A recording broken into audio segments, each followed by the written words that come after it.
गैर मुनक़सिम हिंदुस्तान में एक चौधरी थे, उनका नाम था बाज़ैद।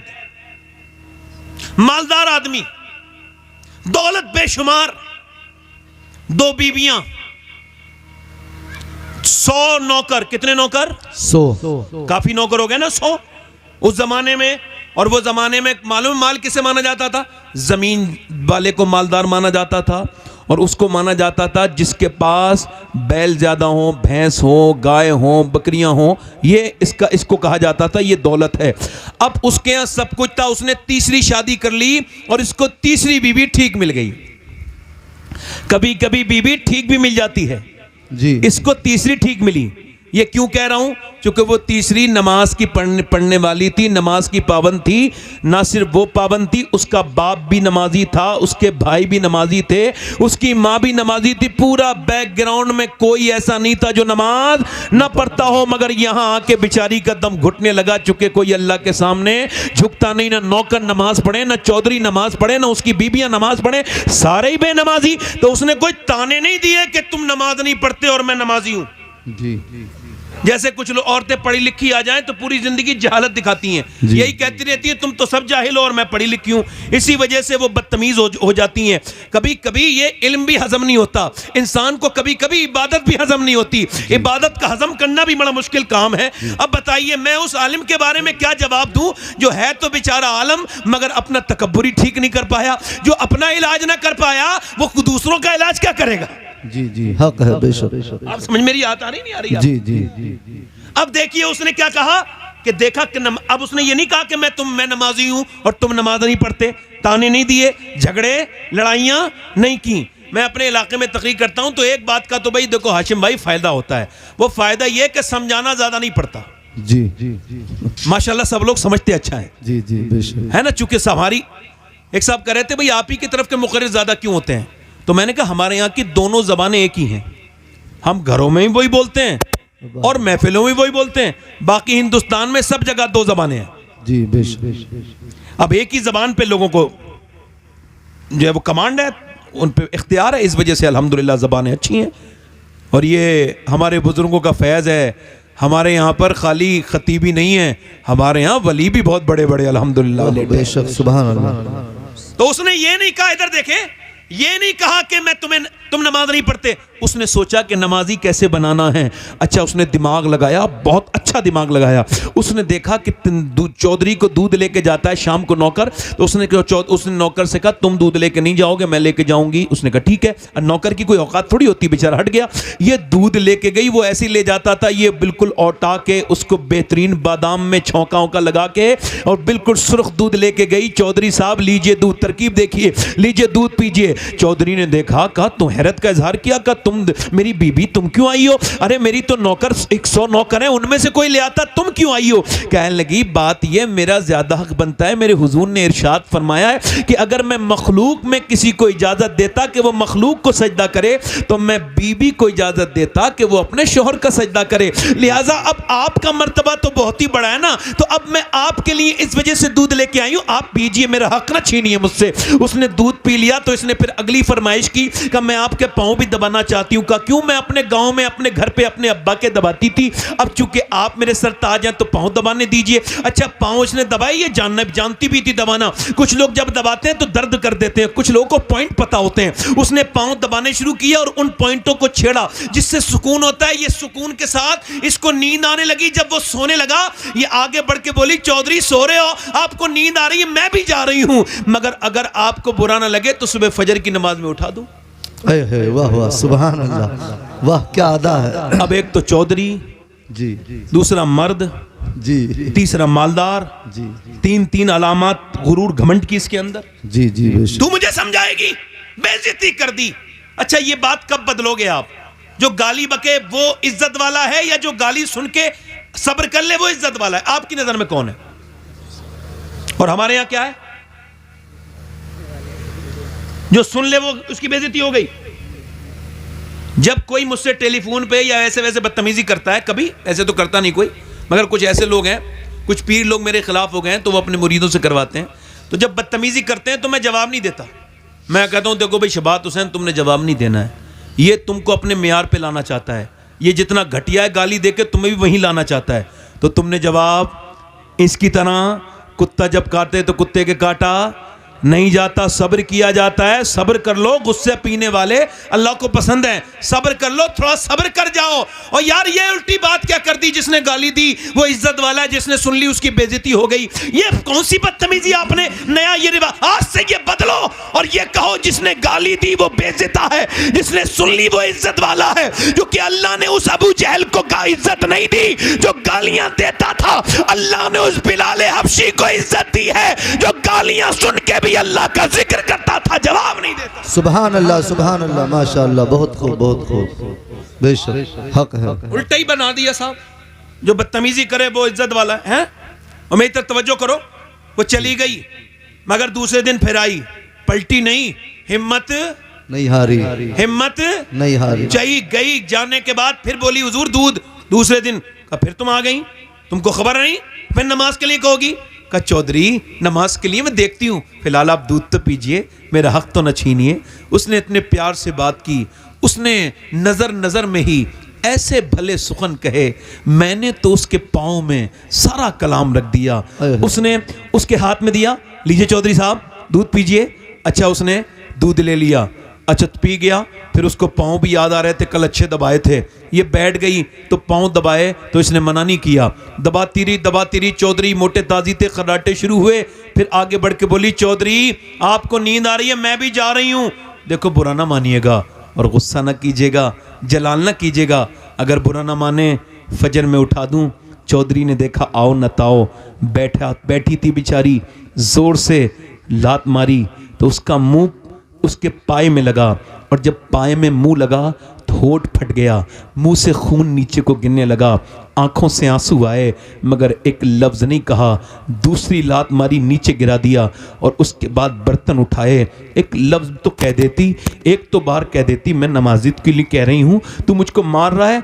ना जाने कितनी नेक बेटी थी वो, और उसकी माँ कितनी नेक होगी, और उसका बाप कितना नेक होगा, वो घराना कितना नेक होगा जिसमें ऐसी बेटी की परवरिश हुई। चली गई मगर रास्ता नहीं बदला, आती रही जाती रही आती रही। एक दिन कई हफ्ते के बाद चौधरी के दिल में थोड़ा रहम आया, कहने लगा रोज आती है, गाली देता हूं, मारता हूं। अरे तू चौधरी की बेटी है, इतने बड़े खानदान की, फिर भी क्यों रोज मुझसे बेइज्जती करवाती है अपनी, क्यों गाली खाती है, क्यों आती है, क्या बात है? कहने लगी चौधरी एक ही बात है, का क्या कर, नमक हराम नहीं हूं, नमक हलाल हूं। का चौधरी तू बेनमाजी है, जहन्नम में जाएगा। मेरे नबी फरमाते हैं बेनमाजी क़यामत के दिन फ़िरौन के साथ खड़ा होगा, नमरूद के साथ खड़ा होगा। और ऐ चौधरी जो बेनमाजी है वो जब मरेगा उसको इतनी प्यास लगेगी कि अगर सातों समंदर का पानी भी पिला दिया जाए उसकी प्यास तो नहीं बुझनी, जो अपने रब के सामने नहीं झुकता था। ऐ चौधरी और कोई बात नहीं, तू नमाज नहीं पढ़ेगा, मेरी आने वाले बच्चे भी नमाज नहीं पढ़ेंगे और फिर वो जहन्नम में जाएंगे। बस बता, इसी लालच में आती हूँ, तेरी गालियाँ भी सुनती हूँ, तुझसे मार भी खाती हूँ, और कोई लालच नहीं है चौधरी मुझे। ऐसी उसकी आंखों से आंसू टप टप नीचे गिरे, एकदम चौधरी के आंखों में भी आंसू आ गए। बोला सुबह तुम मत उठाना चौधरान, मैं तुमको चौधरान उठाऊंगा। सुबह को बीबी को अपनी उठा दिया, दोनों के मुसल्ले बिज गए। मगर पहले की मुसलमानों की ताकत सजदे थे, वो कहते उनको पता था वस्जुद वक्तरिब कि बंदा सजदा करके अल्लाह के करीब चला जाता है। वो सजदे में गई और फिर जब अपने आदमी को सजदा करते देखा तो फूट फूट के रोई, ऐ मेरे मालिक बड़ी मुश्किल से लाई हूँ, पिटी हूँ, कुटी हूँ, बड़ी तकलीफें उठाई हैं तो यहाँ तक आया है, कहीं ऐसा ना हो अब फिर ना आए। तो लाना मेरा काम है, अपना लेना तेरा काम है, दिल बदल दे मेरे मालिक, मैं कमज़ोर औरत हूँ, मेरे मालिक तू बेहतरीन कदरदान है, तुझको खबर है कि मैं कितनी तकलीफ में लाई हूँ, मेरे आदमी का दिल बदल दे, ऐ अल्लाह दिल बदल दे। अल्लाह का ऐसा करम हुआ कि चौधरी का दिल बदल गया, फिर तहज्जुद की नमाज तक का पाबंद हो गया। और उसके बाद उसने बेहतरीन मस्जिद बनवाई, 100 के 100 नौकर नमाजी हो गए, बीबियां नमाजी, बच्चे नमाजी। जब चौधरी ने नमाज पढ़ी तो इलाके में नमाजी की जो है वो लहर दौड़ गई। एक औरत ने पूरे इलाके में हंगामा बर्पा कर दिया। वो कैसे कदम लेके आई थी, कैसे बाबरकत उसके कदम थे, और जब इन दोनों के दरमियान बच्चे बच्चा पैदा हुआ तो कोई आम बच्चा नहीं था, अपने वक्त का कुतुब और वली बन के पैदा हुआ। उसके बेटे का नाम सुल्तान मोहम्मद बाहू था, जिसने कहा था तस्बीह फिरी पर दिल नहीं फिरिया, की लेना तस्बीह पढ़ के हूँ, इल्म पढ़ा पर अदब न सीखिया, की लेना इल्म नु पढ़ के हूँ। जब माँ बाप नेक होते हैं तो बच्चे फिर अल्लाह के वली बन के पैदा होते हैं। वाह वाह बेशक, सुभान अल्लाह, माशाअल्लाह, बहुत खूब। अब औरतों को, मेरे भाइयों को इसका शऊर है जी। वासिफ अली, ध्यान से सुनना, वासिफ अली वासिफ फरमाते हैं अगर तुम अब तक बेनमाजी हो और अल्लाह ने औलाद दे दी है तो अब नमाज पढ़ो, चूंकि अब तक तुम अकेले बेनमाजी थे, अब तुम्हारी नस्ल बेनमाजी हो जाएगी।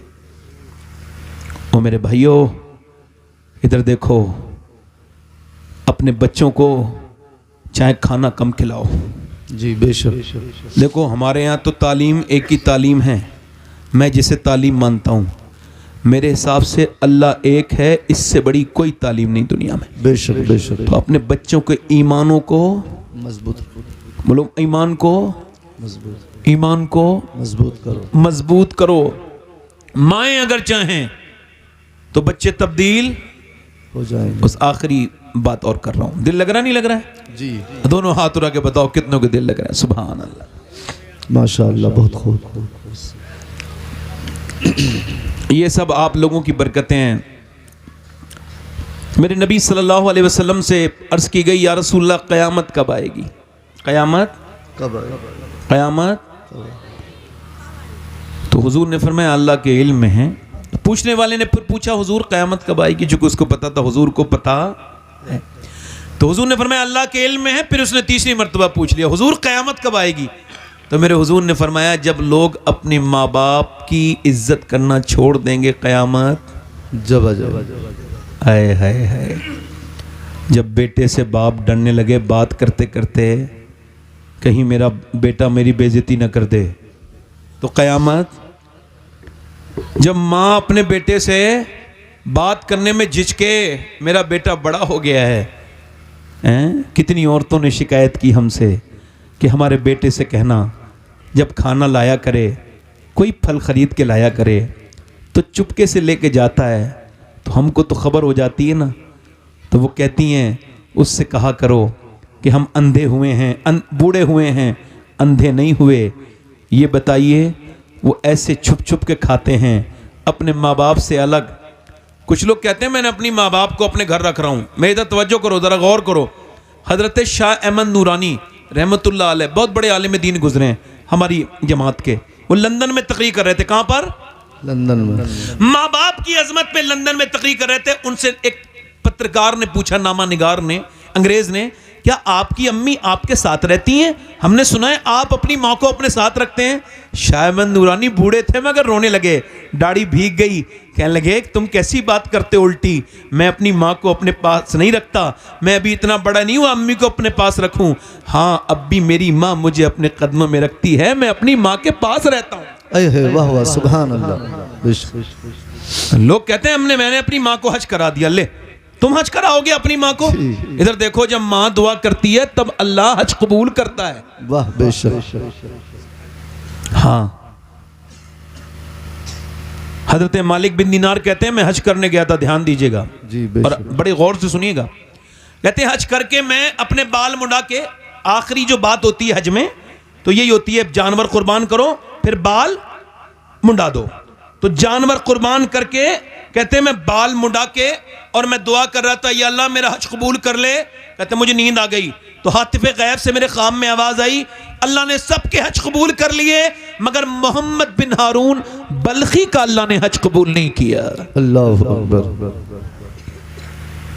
कहते हैं बल्खियों को ढूंढना कोई बड़ी बात नहीं थी, क्योंकि वहाँ खैमे होते हैं, ये पाकिस्तान के हैं, ये श्रीलंका के हैं, ये इंडिया के हैं, ये खैमे लगे हुए होते हैं हज में। कहते हैं मैंने मिना में पूछा किधर हैं, तो क्या उधर हैं। मैं बल्खियों के पास गया, मैंने कहा मोहम्मद बिन हारून को जानते हो?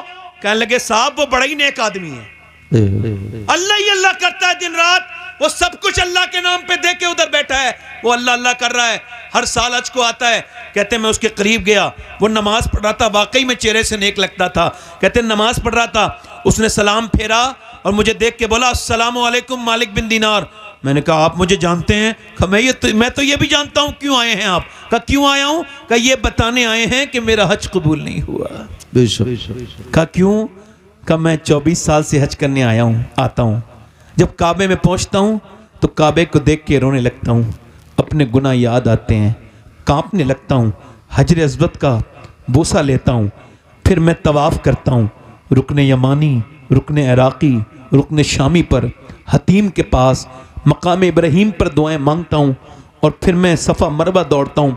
8 ज़िलहिज्जा को एहराम बांध के मिना जाता हूँ, पूरे दिन वहाँ पर दुआएं मांगता हूँ, वहाँ तौबा करता हूँ, और पूरे दिन के बाद सुबह फजर के बाद मैं अरफात के मैदान चला जाता हूँ और वहाँ पर पूरे दिन दुआएं मांगता हूँ।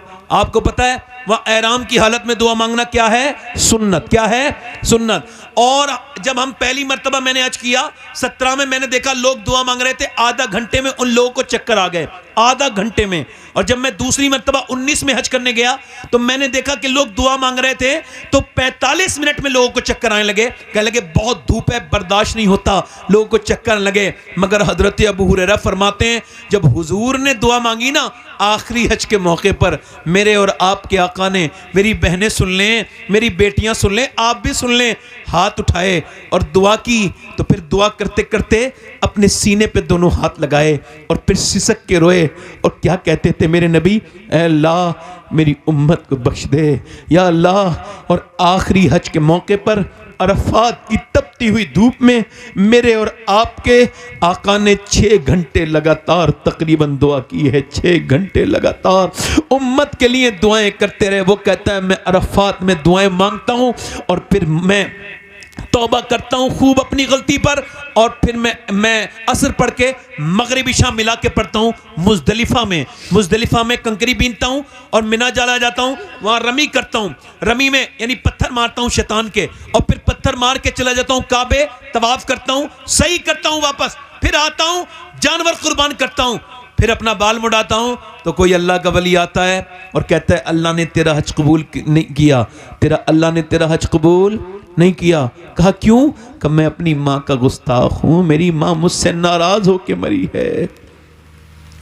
का 24 साल पहले की बात है, मैं शराब पीता था, शराब पी के अपने घर गया, रमजान का महीना, इधर देखो मेरे दोस्तों, कहता है मेरी माँ रोटी बना रही थी, तंदूर पहले चलता था, तंदूर पे बैठ के, कहते हैं मेरी माँ से मैंने कहा अम्मा भूख लगी है, उसने मेरी शराब की बू सूंघी, कहा बदबख्त मैं रोजे से हूं, शराब पी के आया है, शर्म नहीं आती रमजान में मुझसे खाना मांगता है। कहते हैं मुझे गुस्सा आया, मैंने जन्नाटेदार हाथ अपनी माँ के मुंह पे मारा। कहते हैं वो तो तंदूर में ढलक के गिर गई, कमज़ोर, बर्दाश्त न कर पाई, मगर मैं भी गिर गया, उठा ना पाया। उसकी चीखें आवाज़ आई, वो झुलसने लगी, चीख पुकार करने लगी, मगर मैं शराब के नशे में पड़ा रहा। हाय हाय मेरे दोस्त, तूने अकेले ने शराब नहीं पी, तूने अपने बच्चों की भी खुशियां पी ली, तूने अपनी बीबी का चैन सुकून उस शराब में मिला के पी लिया, तूने अपनी बहन को ताने देने के लिए छोड़ दिया। लोग कहेंगे ये शराबी की बहन है, तेरी बहन से तेरी बेटी को ताने मिलेंगे कि तू शराबी की बेटी है, तूने कितनों को बर्बाद किया शराब पीकर। ओ शराबी तौबा कर अल्लाह से। वो कहता है मैं पड़ा रहा, मुझे घसीट के अंदर बंद कर दिया, आंख खुली मेरी बीबी जा रही थी, मैंने पूछा कहाँ जा रही है? कहा मैं के जा रही हूँ, तेरे साथ नहीं रह सकती। कहा क्यों? कहा तू माँ का कातिल है, मैं माँ के कातिल के साथ नहीं रह सकती। कहा मेरी माँ मर गई? कहा हाँ, 9 महीने तुझे पेट में रखने वाली मर गई, 9 महीने। आपको पता है जब हम और आप छोटे थे, डायपर का ज़माना नहीं था, तो पेशाब कर दिया बच्चे ने सर्दी के मौसम में, अम्मा पेशाब पे लेट गई। क्या कोई किसी के पेशाब पे भी लेट सकता है? अल्लाह अकबर। कहते हैं मालिक बिन दीनार, मैंने उसके मुंह पे थप्पड़ मारा, तेरा हज क्या कबूल होगा? माँ को मार के आया है, माँ को मार के आया है। कहते मैं सो गया, मुझे हुजूर का दीदार हुआ ख्वाब में, मेरे सरकार ने फरमाया ओए तूने क्यों डरा दिया डरे हुए को? वो मालिक बिन दीनार, अल्लाह उसको बख्श देगा। उसकी हुजूर माँ का गुस्ताख का अल्लाह माँ की बदौलत ही बख्शेगा। क़यामत के दिन माँ उसकी दावा करेगी अल्लाह इसने मुझे जला के मारा था, मेरी क्या खता थी? अल्लाह फरमाएगा इसे जहन्नम में डालो, तो माँ को आवाज़ देगा माँ, नहीं सुनेगी, फिर जहन्नम में जा रहा है, आवाज़ देगा माँ, नहीं सुनेगी, फिर आवाज देगा माँ, नहीं सुनेगी, अल्लाह रहम डालेगा। मौसर हकीकी वो है, फ़ाइल हकीकी वो है। आवाज देगा, ओ मेरी माँ, पुकारे। क्या आवाज देता है बार बार, बता क्या बात है? कहा मेरा उंगली जल गई थी एक मर्तबा, तो फपो के पड़ गए थे, तो पूरी रात रोई थी मेरे हाथ को देख के, एक उंगली जली थी, अब तो जहन्नम में डाल रहे हैं फरिश्ते, माफ नहीं करेगी मेरी माँ। माँ अपने बेटे को देखेगी, अल्लाह दिल में रहम डालेगा, तो फिर कहेगी मेरे मालिक मेरे बेटे को माफ कर दे, मेरे लाल को माफ कर दे। अल्लाह फरमाएगा इसने तुझे जला के मारा था, तड़पा के मारा था, इसने तुझे जला के मारा था। हाँ मालिक मारा तो था, मगर मैंने इसको 9 महीने पेट में रखा था, ये मेरा बेटा है, तू इसको माफ़ कर दे। एक माँ ऐसी हस्ती है जिससे कभी माफ़ी मांगने की भी ज़रूरत नहीं पड़ती। दुनिया में आवाज़ें तो बहुत बनी, मगर मैंने एक 70 साल के बूढ़े को अपनी माँ की कब्र पे रोते हुए देखा। मैंने उससे कहा मेराज भाई क्यों रोते हो, तुम्हारी माँ तो बड़ी बूढ़ी थी। कह लगा हाँ सैयद साहब, मगर जब भी जाता था तो पूछती थी मेरे बेटे तूने खाना खा लिया, क्योंकि अब मैं चाचा भी हूँ, दादा भी हूँ और नाना भी हूँ, मगर बेटा कहने वाला चला गया। यार माँ तो माँ होती है और बाप बाप होता है। किसी भी सूरत में अपनी माँ की दुआएं लो। किसी पीर के हाथ चूमना उतना ज़रूरी नहीं जितने माँ के हाथ चूमना ज़रूरी है। किसी पीर के हाथ चूमने में वो लुत्फ नहीं जो माँ बाप के हाथ चूमने में मजा है। दुआएं करवाना है तो माँ बाप से दुआएं करवाओ। क्या पीरों के पीछे इनके उसके पीछे भागते हो? मैं किसी की दुआओं का मुनकिर नहीं, अल्लाह सबकी दुआएं कबूल करता है जिसकी चाहता है। मगर एक बात बताऊं, मैं गारंटी नहीं दे सकता कि पीर की दुआ कबूल होगी नहीं होगी, मगर मेरे नबी ने फरमाया जब माँ बाप दुआ करते हैं तो ऐसे कबूल होती है जैसे नबी की दुआ अपनी नबी की दुआ अपने उम्मती के हक में कबूल होती है। वाह वाह सुभान अल्लाह, बेशक बहुत खूब। अल्लाह अकबर, या रसूल अल्लाह। बस मेरे दोस्तों जिंदाबाद जिंदाबाद।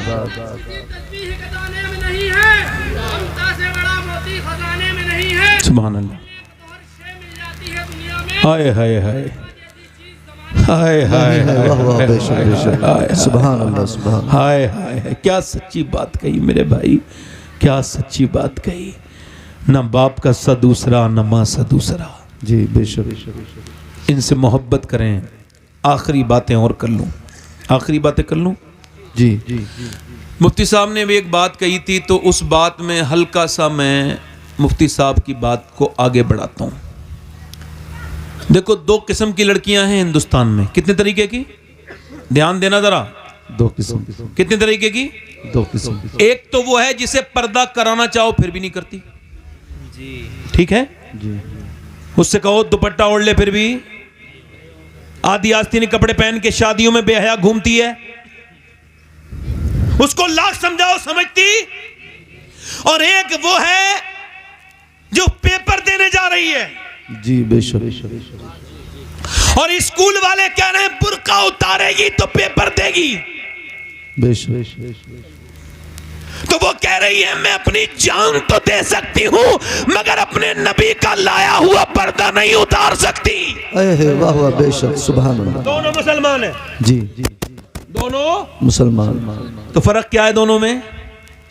फर्क यह है कि उस वाली बेटी को बचपन में माँ बाप ने पर्दा कराना सिखा दिया।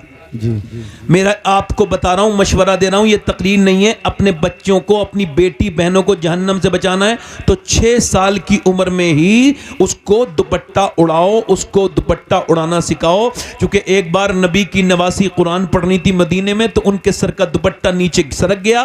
तो सैयदा फातिमा आई, 6 साल की उम्र थी, फिर भी सर पे दुपट्टा रख दिया। कहा अम्मी आपने मेरे सर पे दुपट्टा क्यों रखा? जवाब यह था कि तेरे नाना नाराज हो जाते हैं जो बच्ची सर पे दुपट्टा नहीं रखती, सर नहीं ढकती। तो अल्लाह अकबर, इतना सुना था नवासी रोने लगी।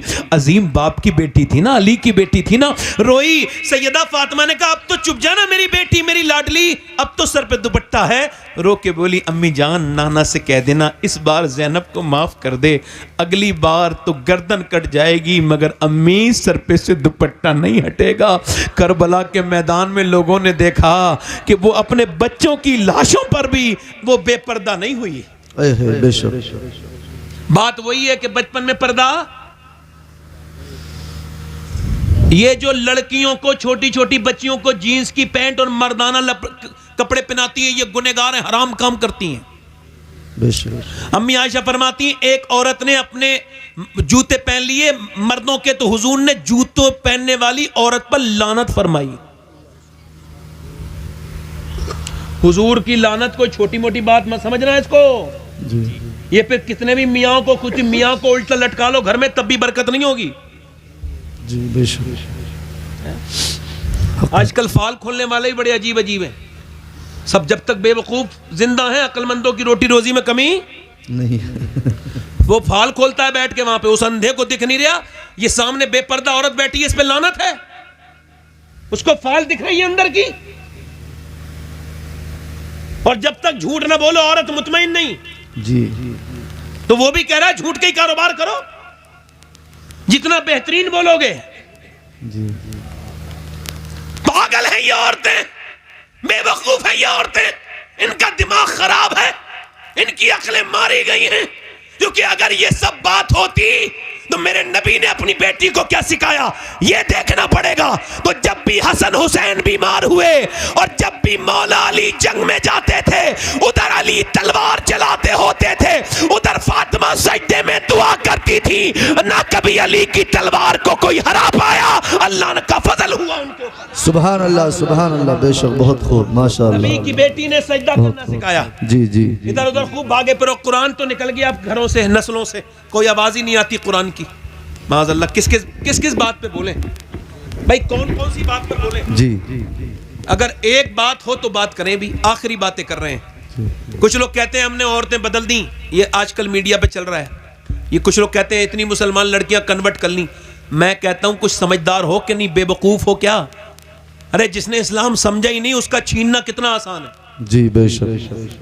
छीन के उसका दिखाओ जिसने समझ लिया हो। जी हक है। बोलो तो सही जरा यार। सुभान अल्लाह। वो तो कोई नाचने गाने वाले खानदान की लड़की थी, हया तो उसकी बचपन में ही निकल गई जब वो कॉलेजों में गैर महरम लड़कों के साथ पढ़ी है। और फिर उसके घर में अंदर टीवी चला, अंदर गंदे मनाजिर आए, बाप बेशरम वही बैठा है, माँ बेगैरत वही बैठी है, बड़ा सा टीवी और कब्रों में लेके जाना इन टीवियों को। और कितने बर्बाद हो गए, फेंक तो निकाल के अपने घरों से ये एलईडियां, लाओ अपने घरों में कुरान, सुबह कुरान प्ले करो, जब सुबह फजर के बाद आओ तो सूरह यासीन पढ़ो, और अगर पढ़ना नहीं जानते हो तो सुनो। बेशक हक है। कुरान ही घर से निकल गया, लड़की बदल दी। वो कहने से हमने लड़कियां बदल दी। ओ अच्छा, आपने बदल दी, आप बदल सकते हैं। हम आपको बता रहे हैं बदल उदल नहीं सकता कोई, इस्लाम समझा नहीं था, वो बेचारी समझदारी नहीं है। जिस दिन मेरी बेटी को समझ में आएगा फिर वापस आ जाएगी। बेशक सुभान अल्लाह। और हम उसका इस्तकबाल करेंगे वापस आएगी तो। हम ऐसी बेटियों को कभी बुरा नहीं समझेंगे।